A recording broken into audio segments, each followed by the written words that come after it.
morning. We'll complete our lesson about flowering plants. This lesson we started page 586.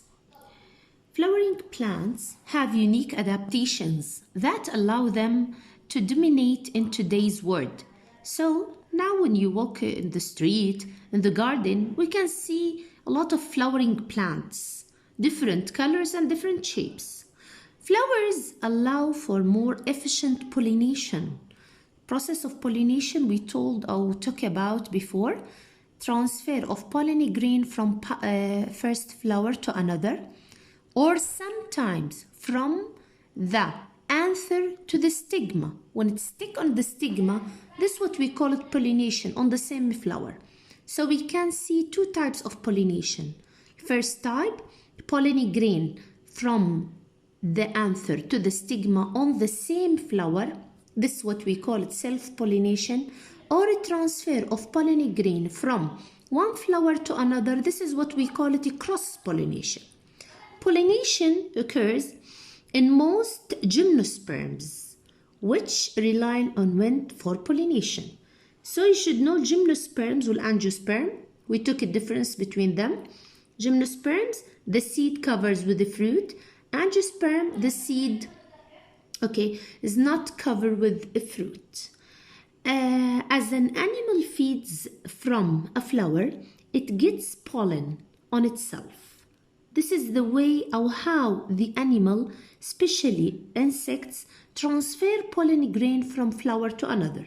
When the pollen gets on itself, then when it moves to another flower for more food, some of the pollen brushes off onto the new flower.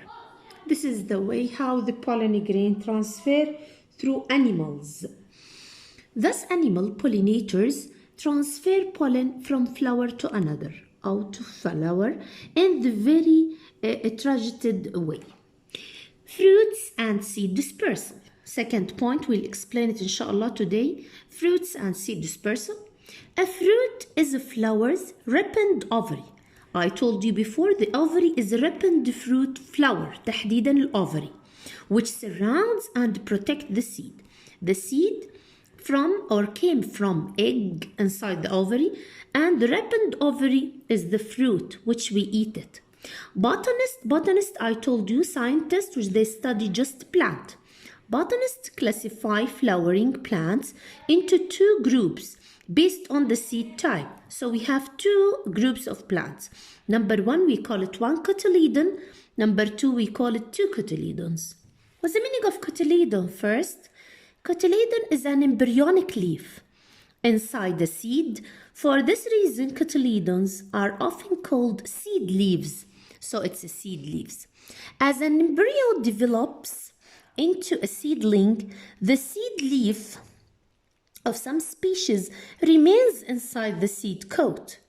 In other species, cotyledons break out of the seed and turn green.